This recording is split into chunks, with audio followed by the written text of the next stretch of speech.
हमारे बहुत सारे व्यूअर हमसे ये सवाल पूछते हैं कि मेरी पत्नी ने मेरे अलावा मेरे माता पिता और अन्य रिश्तेदारों का नाम डाल के 498A का केस दर्ज करा दिया है, जबकि हमने ना किसी प्रकार की अपनी पत्नी से कोई दहेज का मांग किया है, ना ही किसी प्रकार की कोई उस पर हिंसा किया है। फिर भी हमारी पत्नी ने हमारे ऊपर 498A का केस दर्ज करा दिया है, जिससे मैं और मेरे रिश्तेदार काफ़ी ज़्यादा परेशान हैं। तो सर प्लीज़ हमें इसका सलूशन बताइए कि हम ऐसा क्या करें कि ये हमारे ऊपर जो केस लगा है वो जल्द से जल्द खत्म हो जाए। तो नमस्कार मित्रों, मेरा नाम है आदित्य, आप देख रहे हैं एडवोकेट आदित्य यूट्यूब चैनल। आज की वीडियो में मैं आपसे बात करने वाला हूं कि यदि आपके ऊपर 498A का केस हो गया है तो आप ऐसा क्या कर सकते हैं जिससे कि आपके ऊपर जो केस लगा है वो जल्द से जल्द समाप्त हो जाए और आप केस से बरी हो जाए। तो चलिए वीडियो को शुरू करते हैं। सबसे पहले तो मैं आपको एक चीज़ समझा देना चाहता हूं कि केस का होना और केस में आरोप सिद्ध होना, यानी ये सिद्ध होना कि आप उसमें आरोपी हैं और आपको सज़ा होना, ये दो चीज़ें अलग अलग हैं। केस किसी के भी ऊपर हो सकता है। तो यदि आपकी पत्नी ने आपके ऊपर 498A का केस कर दिया है तो ऐसा नहीं है कि आपको उस केस में सज़ा हो जाएगी और आप जेल भेज दिए जाएंगे। जब आपकी पत्नी कोर्ट में ये बात सिद्ध कर देगी कि आपने उससे दहेज की मांग की है और आपने उसके साथ हिंसा किया है, तभी आपको सज़ा होगी। पत्नी को कोर्ट में ये बात सिद्ध करना पड़ेगा कि आपने उसके साथ अपराध किया है, और यदि वो सिद्ध नहीं कर पाती तो आप केस में बरी हो जाएंगे। आजकल घरेलू मामलों में केस का होना एक आम सी बात हो गई है। पति पत्नी में थोड़ा सा विवाद होता है, पत्नी को कुछ लोग चढ़ा देते हैं कि तुम जाओ अपने पति के ऊपर केस करो। पति के ऊपर जब केस कर दोगी तो उसे सजा हो जाएगी, जेल हो जाएगी। ऐसे बहकाव में पत्नी आ जाती है और अपने पति के ऊपर केस कर देती है। ऐसे में होता यह है कि जो मामला घरेलू संबंधों में सुधर सकता था, यानी आपस में बैठ के मिलजुल के समझाया जा सकता था और सुलझ सकता था, वो मामला कोर्ट तक चला जाता है और एक बड़े केस का रूप ले लेता है। अब जब बेवजह ही पति के ऊपर 498A का केस लग जाता है तो भले ही पति लास्ट में जाके उस केस में बरी हो जाए, लेकिन जब तक केस चलता रहता है तब तक पति को काफ़ी ज़्यादा परेशान होना पड़ता है। यदि पत्नी ने पति के घर वालों के नाम भी उस केस में डाले हैं तो घर वालों को भी काफ़ी ज़्यादा परेशान होना पड़ता है। लास्ट में जाते जाते सब लोग बरी हो जाते हैं, लेकिन जब तक केस चल रहा है तब तक तो डेट देखनी पड़ती है, तारीखों पर जाना पड़ता है और पति को काफ़ी ज़्यादा परेशान होना पड़ता है। इसलिए आज की वीडियो में मैं आपको कुछ प्रैक्टिकली और कुछ कानूनी तरीके बताऊंगा कि यदि आपके ऊपर 498A का केस हुआ है तो आप उसे कैसे जल्द से जल्द समाप्त कर सकते हैं। इसमें सबसे पहला तरीका मैं आपको जो बताऊंगा वो तरीका मैं प्रैक्टिकली आपको बताऊंगा कि यदि आपके ऊपर 498A का केस हो गया है और आप चाहते हैं उसे समाप्त करना, तो इसमें सबसे ज़्यादा बेहतर तरीका है समझौता करना। यदि आप समझौता कर लेते हैं तो वो केस आपके ऊपर से समाप्त हो जाएगा।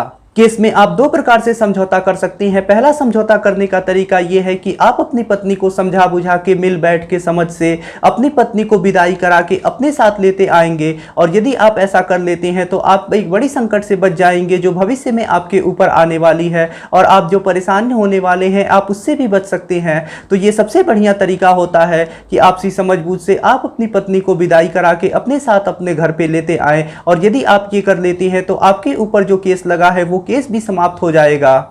और यदि पत्नी फिर भी नहीं मानती है तो आपको दूसरे तरीके से समझौता करना चाहिए। दूसरा तरीका ये है समझौता करने का कि जब लोग 3-4 साल केस लड़ लेते हैं तो उसके बाद भी केस में जाके समझौता ही होता है। इस प्रकार के समझौते में यह होता है कि पति पत्नी को एक मुश्त भरण पोषण की राशि देता है, और जब पत्नी एक मुश्त भरण पोषण की राशि पा जाती है उसके बाद अपने सारे केस को वापस ले लेती है और पति को डाइवोर्स देके अलग हो जाती है, और पति और पत्नी अपना जीवन स्वतंत्रता पूर्वक व्यतीत करने लगते हैं और दोनों लोग अलग अलग रहने लगते हैं। आपको भी यही काम करना है, लेकिन आपको 3-4 साल वेट नहीं करना है, ना ही 3-4 साल केस लड़ना है। यदि आप 3-4 साल केस लड़ते हैं तो आपको बहुत ही ज़्यादा परेशान होना पड़ेगा। तो आपको इस बात की पहल पहले ही कर देनी है कि आप मुझसे एक बार भरण पोषण ले लो और अपने केस वापस लेके डाइवोर्स देके मुझसे अलग हो जाओ। आप भी अपना जीवन स्वतंत्रता पूर्वक हंसी खुशी व्यतीत करो और मैं भी अपना जीवन हंसी खुशी व्यतीत करूंगा स्वतंत्रता पूर्वक। इस प्रकार के समझौता करने के लिए आपको कुछ लोग अपनी पत्नी के साइड से, कुछ लोग अपने साइड से बैठा के एक पंचायत करा के अपनी हैसियत के अनुसार एक राशि निश्चित कर लेनी चाहिए, और वो राशि देके अपने केस में समझौता कर लेना चाहिए और डाइवोर्स ले लेना चाहिए। इससे आप भविष्य में आने वाली संकट से और मुसीबत से और परेशानियों से बच सकते हैं। मैं आपको एक बात याद दिला देना चाहता हूँ, आपको एक मुश्त भरण पोषण की राशि आज नहीं तो कल तो देनी ही है, तो उससे अच्छा है क्यों ना आप उसे आज ही देके अपनी परेशानी और झंझट से दूर हो जाए। यदि आपकी पत्नी इस प्रकार से एक मुश्त भरण पोषण की राशि पाके सारे केसों को वापस लेने के लिए और आपको डाइवोर्स देके अलग होने के लिए तैयार है, तो आपको इस प्रकार से समझौता कर लेना चाहिए। यदि आप इस प्रकार से समझौता कर लेते हैं तो आप भविष्य में जो परेशान होंगे उसे एक मुश्त भरण पोषण की राशि देके और उस परेशानी से बच सकते हैं और अपना जीवन स्वतंत्रता पूर्वक हंसी खुशी व्यतीत कर सकते हैं। जो दूसरा तरीका मैं आपको बता रहा हूं केस जल्दी समाप्त करने का, वो कानूनी तरीका है। इसमें आपको अपने हाई कोर्ट जाना होता है उस एफआईआर के खिलाफ जो आपके ऊपर झूठा हो गया है। यदि आपके ऊपर कोई झूठा एफआईआर हो जाता है तो आपको अपने हाई कोर्ट में जाना होगा और वहां पे सीआरपीसी 482 यानी सीआरपीसी सेक्शन 482 का एप्लीकेशन देना होता है और अपनी बेगुनाही के भी सबूत देने होते हैं उस एप्लीकेशन के साथ। तो यदि आप उस एफआईआर के खिलाफ हाई कोर्ट जाते हैं और हाई कोर्ट में 482 सीआरपीसी का एप्लीकेशन देते हैं और उसके साथ अपने एविडेंस को लगाते हैं, जिससे कि ये बात सिद्ध हो जाती है कि आपके ऊपर झूठा एफआईआर हुआ है और सारे आपके ऊपर जो आरोप लगे हैं वो बेबुनियाद हैं, तो हाई कोर्ट चाहे तो आपके ऊपर जो एफआईआर हुआ है उसे समाप्त कर सकता है या उस पर स्टे लगा सकता है। एक ये कानूनी तरीका है जिसके द्वारा यदि आपके ऊपर 498A का केस हो गया है और आप बेगुनाह हैं और आपके पास अपनी बेगुनाही के सबूत हैं, तो आप हाई कोर्ट जाके एप्लीकेशन देके उस एफआईआर को समाप्त करवा सकती हैं या उस पर स्टे लगवा सकते हैं। लेकिन इसमें एक बात इंपॉर्टेंट है कि आपके पास आपकी बेगुनाही के सबूत होने चाहिए। मैंने इस पे एक कंप्लीट वीडियो बनाई है, आप प्लेलिस्ट में जाके उसे देख सकते हैं और जान सकते हैं कि आपके ऊपर यदि झूठा एफआईआर हुआ है तो आप किस प्रकार से उसे समाप्त करा सकते हैं। तो फ्रेंड्स, आज के वीडियो में मैंने आपको दो ऐसे तरीके बताए जिससे कि यदि आपके ऊपर 498A का केस हो गया है तो आप उसे जल्द से जल्द समाप्त कर सकते हैं और आने वाली परेशानी से बच सकते हैं और अपना जीवन हंसी खुशी व्यतीत कर सकते हैं। यदि आपके मन में अब भी कोई सवाल है तो वो सवाल नीचे कमेंट बॉक्स में हमसे पूछिए। यदि आप मुझसे फ़ोन पर बात करना चाहते हैं तो इसके लिए डिस्क्रिप्शन चेक कीजिए, वहाँ पर बताया गया है कि आप किस प्रकार से मुझसे फ़ोन पर बात कर सकते हैं।